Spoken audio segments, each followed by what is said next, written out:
Hello friends and my dear juniors. आज की video में आप सभी का बहुत-बहुत स्वागत है।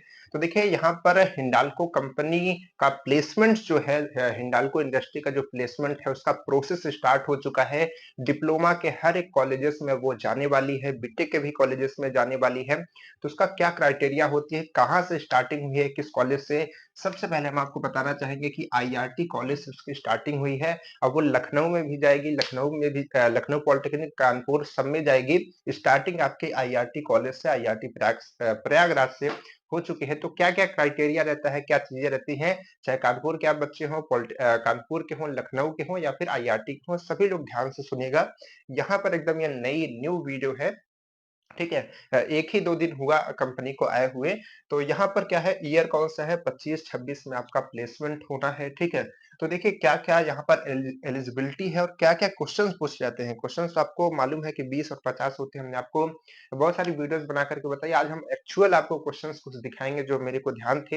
हमने लिख कर के रखे थे आपको बताने के लिए, तो उसको भी हम आपको दिखाएँगे कि क्या-क्या चीज़ें उसमें होती हैं, ठीक है। तो देखिए इसके लिए सबसे पहले एलिजिबिलिटी होनी चाहिए इस बार का जो रिक्रूटमेंट का है वो कि नो बैक, करंट बैक आपकी कोई भी होनी नहीं चाहिए, ठीक है। मोर देन 60% से आपका जो परसेंटेज है वो अबव रहना चाहिए। इसको आपको ध्यान रखना है, ठीक है। हाइट वेट का क्राइटेरिया यहाँ पर लगाया गया है। बहुत बच्चे से परेशान है कि क्या होगा क्या नहीं होगा। तो हाइट ये मैन के लिए है, ठीक है। ये मैन के लिए है और ये फीमेल के लिए है, ठीक है, वुमेन के लिए है। तो ये क्राइटेरिया अलग-अलग है कि इतना लंबाई और इतना वेट, इतना लंबाई और इतना वेट होना चाहिए।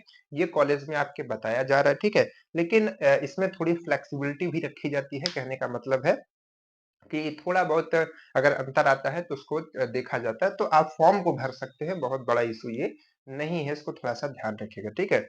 लेकिन हाँ कि रूल तो रूल होता है देखिए, ठीक है, रूल तो रूल होता है लेकिन थोड़ी फ्लेक्सिबिलिटी कंपनी की तरफ से रखी जाती है, ठीक।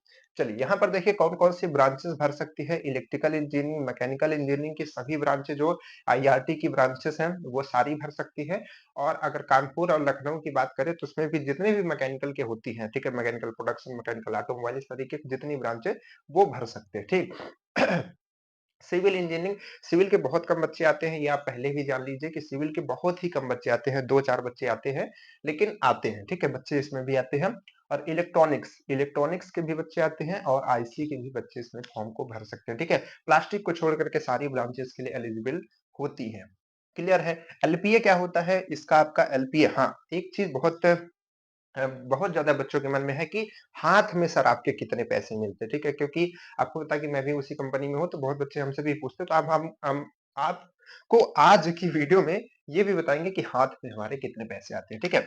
तो पहले एलपीए की बात करते हैं, फिर इधर क्वेश्चन हर एक चीज़ की बात करेंगे, आपको पूरा सही से देखना है, समझना है, ठीक?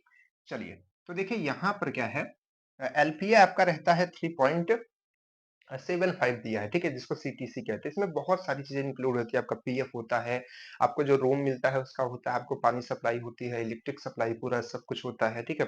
आपका ट्रांसपोर्ट का, मतलब जितनी भी फैसिलिटीज आपको देती है उन सबको जोड़ने के बाद ये चीज बताई जाती है, ठीक है, कहने का मतलब है। तो एक तरीके से ऐसा तो है नहीं कि भाई ये जो सारी चीजें हैं आप यूज नहीं कर रहे। तो कहने का मतलब आपको पैसा पूरा मिलता है, लेकिन जो कुछ पैसा आपको कैश के फॉर्म में मिलता है, कुछ पैसा आपको इन सब चीज़ों के फॉर्म में मिलता है, उसको कैश में नहीं देती है कंपनी, ठीक है? उसको आपको कैसे देती है? रूम दे दी है, ठीक है? उसमें आपका इन्वेस्ट हो गया। आपको पानी दे रही है, आपको गैस का सप्लाई, शुरू में आप गैस की सप्लाई नहीं लेते अलग बात है, लेकिन वो सप्लाई का सारा सिस्टम, ठीक है, लाइट का, पानी का और ट्रांसपोर्ट का, कई सारी चीज़ों का रखती है जो भी फैसिलिटीज़, तो उन सब में इसका जो है कटता है। पीएफ का हो गया और आगे पेंशन वगैरह का भी होता है, ठीक है? इसमें जो लोग काफ़ी सालों तक काम कर लिए होते हैं, तो उनका पेंशन वगैरह का भी होता है। तो कंपनी जब आएँगे आपको पूरा एक सीटीसी का एक अलग क्लास चलती है, जिसमें आपको सारा कुछ बताया जाता है, ठीक है? तो इन हैंड, ठीक है? इन हैंड अभी प्रेज़ेंट टाइम पर जो जब आप ट्रेनिंग कर रहे होते हैं, तो इन हैंड लगभग आप समझिए कि आपको 21,000 से ज़्यादा दिया जाता है इन हैंड, ठीक है? ये हाथ में आपके आता है। और उसके अलावा आपका टोटल जो रूम का हो गया, पानी का हो गया, ट्रांसपोर्ट का हो गया, ये सब अगर जोड़ लेंगे तो टोटल अगर आप लगभग देखेंगे, तो ये आपका लगभग 30,000 या फिर 29,000 आप कह सकते हैं, सीटीसी के हिसाब से आपका मिलता है। क्लियर है? ये चीज़ आपको आती है, ये आपका एलपीए होता है इस तरीके से। इसके बाद प्रोसेस क्या होता है, एक-एक प्रोसेस को पॉइंट पॉइंट करके समझिएगा। सबसे पहले फॉर्म भरते हैं, फॉर्म आपके कॉलेज लिंक में आती है, ये अपने-अपने कॉलेज के करेंगे, किसी की लिंक कोई कहीं पर शेयर करके नहीं भरेगा, ठीक है? दूसरा होता है ऑफलाइन एग्ज़ाम। इसका जो एग्ज़ाम होता है ऑफलाइन आता है, बहुत सारे लोग आते हैं, ठीक है?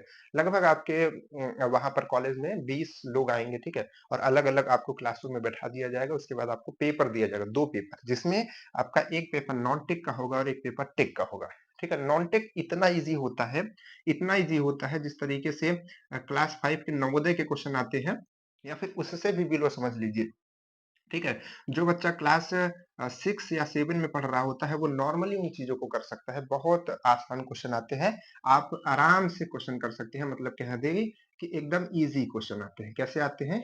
ईज़ी क्वेश्चन इसमें आपके रहते हैं, आप आराम से इस क्वेश्चन को कर सकते हैं, कोई प्रॉब्लम नहीं आएगी, ठीक है? टेक्निकल में क्या होता है? टेक्निकल में आपके कैसे क्वेश्चन आते हैं, ठीक है? अभी हम आपको क्वेश्चन्स को दिखाएँगे भी, तो देखिए टेक्निकल में आपके जो क्वेश्चन आते हैं नॉर्मल जो भी आपका सब्जेक्ट जैसे मैकेनिकल से आप हैं तो मैकेनिकल 4th सेमेस्टर तक जो आप पढ़ते हैं लगभग वही चीजें आती हैं, स्पेशलाइजेशन से चीजें नहीं आती हैं, ठीक है? आपका 4th सेमेस्टर जो आप पढ़ते हैं जैसे मटेरियल से ज्यादा क्वेश्चन आते हैं आपके, मैन्युफैक्चरिंग से क्वेश्चन आते हैं, वेल्डिंग मतलब मैन्युफैक्चरिंग, और देखिए 3 सब्जेक्ट आप एकदम अच्छे से याद कर लीजिए, एक आपका वर्क वर्कशॉप और एक आपका मैन्युफैक्चरिंग, ठीक है? इसी में आपका एमटीटी भी एक होता है और उसके बाद आपका एक मटेरियल, ठीक है? ये सब यही, तो इन सब से बहुत ज़्यादा क्वेश्चन आते हैं और आपका छोटे-मोटे क्वेश्चन थोड़ा-थोड़ा और भी सब्जेक्ट से आ जाते हैं, ठीक है? लेकिन ज़्यादातर क्वेश्चन इसी सब से आते हैं, जो आपके कोर हैं। और इधर आपने एक ईएमई वगैरह पढ़ा होगा, ठीक है? ईएमई जिसमें आप लोग नट बोल्ट और की और इन सब चीज़ों के बारे में पढ़ा होगा, गियर वगैरह के टाइप से पूछ लिया जाता है, तो ये सारी चीज़ें भी आपके यहाँ पर आती हैं, क्लियर है? तो ये चीज़ें हो गई। माइक ऑन है ना? ठीक है। तो ये चीज़ें यहाँ से आती हैं। अब आप थोड़ा-सा एक वीडियो आप यहाँ पर देख पाएँगे, स्क्रॉल होगी। उसमें आप देखिएगा वो हमारे द्वारा क्वेश्चन्स जो हमको याद थे, वो हमने क्वेश्चन्स एक ग्रुप में भेजा था। ग्रुप की लिंक, प्लेसमेंट के ग्रुप की लिंक हम आपको इस वीडियो के डिस्क्रिप्शन में दे देंगे, आप उसमें जुड़ जाइए। जो भी कंपनी आती है, उसका हम आपको नोटिफ़िकेशन वहाँ पर डालते रहते हैं। तो आप किसी भी कॉलेज के हैं, आप वहाँ पर जुड़ सकते हैं, ठीक? तो आप एक वीडियो को देखिए जिसमें आप बहुत सारे क्वेश्चंस को देख पाएँगे जो इसके एग्ज़ाम में आए थे, तो आप आइडिया लगा पाएँगे कि कैसे क्वेश्चन आते हैं। देखिए आपको यहाँ पर क्वेश्चंस दिख रहे होंगे, स्क्रीन पर स्क्रॉल होता हुआ देखिए इस तरीके से जो सारे क्वेश्चन है ये पूछे जाते हैं। तो इस वीडियो को रोक-रोक करके आप स्क्रीनशॉट ले सकते हैं। देख सकते हैं कि कैसे-कैसे क्वेश्चन आपके एग्ज़ाम में आते हैं, ठीक है? तो यही सब क्वेश्चंस बनते हैं और आपसे पूछे जाते हैं। जो आप नॉर्मली पढ़ते हैं वही सब क्वेश्चन आते हैं। ऐसा कोई नहीं कि कोई बाहर से आ गया या फिर कहीं से आ गया, ठीक है? वही सब आते हैं जो आप पढ़ते हैं नॉर्मली, ठीक? चलिए, बस थोड़ा डीप से ध्यान रखिएगा कि मटेरियल साइंस का आपका हीट ट्रीटमेंट वगैरह अच्छे से पढ़ लीजिएगा, काफ़ी कुछ आता है। और मटेरियल साइंस का एक नोट्स अगर आपको चाहिए तो इसी वीडियो के डिस्क्रिप्शन में लिंक होगी मटेरियल की, उसको आप डाउनलोड कर लीजिएगा। पूरा मटेरियल साइंस बहुत अच्छे से वहाँ पर हमने बताया है, ठीक है? ऑफलाइन इंटरव्यू में क्या होता है, नॉर्मल देखिए, ऑफलाइन इंटरव्यू में आपको 2 चीज़ बहुत ज़रूरी है। एक आपका स्किल बहुत अच्छी होनी चाहिए, कोई ना कोई एक स्किल अच्छी होनी चाहिए आपकी। अगर आपकी स्किल कोई मिल गई उनको अच्छी, ठीक है? तो आपका सिलेक्शन लगभग 50% क्लियर हो जाता है कि हो सकता है, ठीक है? और इसके साथ-साथ आपको अपने जो भी वो क्वेश्चन करते हैं उनका नॉलेज होना चाहिए, ठीक है? यानी कि आपका सब्जेक्ट का भी नॉलेज थोड़ा होना चाहिए और लेकिन स्किल भी आपके अंदर कुछ ना कुछ जो भी आपके अंदर है आप उसको बताइए, उनके सामने बात रखिए कि सर हमको ये चीज़ किया था, हमने ये ट्रेनिंग की थी, वो चीज़ किया था। तो जो भी आपकी चीज़, आप ड्राइंग बना सकते हैं, आप क्रिकेट खेल सकते हैं, आप कुछ काम कर सकते हैं, गाना गा सकते हैं या फिर जो भी आपकी स्किल्स आपके अंदर हैं, तो उनको बताइए हमारे अंदर ये स्किल्स हैं और ये आपके सब्जेक्ट्स तो भाई होंगे ही, वो तो पढ़ेंगे आप, है ना? तो ये ऑफलाइन इंटरव्यू ही होता है। मेडिकल उसके बाद होता है, आपका सब कुछ होता है, मेडिकल के लिए आपकी लिंक आती है, उसके लिए आपको कोई भी पैसा नहीं देना होता है, ठीक है? ₹0 आपका लगता है, ₹0, ठीक है? जहाँ पर आपको सेंटर बताया जाएगा आपके ही इलाके में, अगर आप प्रयागराज से हैं, तो प्रयागराज में सेंटर होगा, कानपुर में है, कानपुर से होगा, वाराणसी के है, वाराणसी में होगा, सोनभद्र के है, तो सोनभद्र के आस-पास में सेंटर होगा। उस सेंटर में आप जाएँगे, अपना एक पर्ची दिखाएँगे कि तो आपका पूरा मेडिकल होकर के रिपोर्ट आपको दी नहीं जाएगी, रिपोर्ट आपको कंपनी में पहुँच जाएगी, ठीक है? ₹0 लगेगा, तो कुछ भी नहीं। उसके बाद आप जॉइनिंग के लिए सीधे आएँगे, आपके टिकट बाकी सारी चीज़ें, ट्रेन वगैरह सबका पैसा कंपनी पेड करेगी। फिर आपको अपना रूम का नंबर दे दिया जाएगा, उस रूम में आप आएँगे, अपना सामान रखेंगे। जिस दिन जॉइनिंग रहेंगे आप उसमें जॉइन करेंगे, इसी तरीके से इसका पूरा प्रोसेस होता है। अब अगर आपके दिमाग में कोई भी क्वेश्चन है, इस कंपनी को लेकर के 3 वीडियो हमने इस कंपनी पे बना दिए हैं। तो तीनों को देख लीजिएगा, सबकी लिंक आपके वीडियो के डिस्क्रिप्शन में मिल जाएगी। हमने कुछ लोगों से बात भी की थी, उसका भी आपको मिल जाएगा, सबका वीडियो मिल जाएगा। आप उन सबको देख लीजिए, अच्छे से समझ लीजिए, उसके बाद भी अगर आपके कोई भी क्वेश्चन्स रह गए हों, तो आप हमें बताइए, ठीक है? कमेंट कर दीजिए, हम सबका रिप्लाई करेंगे, ठीक है? तो वीडियो कैसी लगी? अगर चैनल पे नए हैं और इसी तरीके की चीज़ों से जुड़े रहना चाहते हैं, तो उसको सब्सक्राइब करके ज़रूर रखिएगा, ठीक है? तो चलिए फिर मिलते हैं आपसे नेक्स्ट वीडियो में, तब तक के लिए बाय-बाय।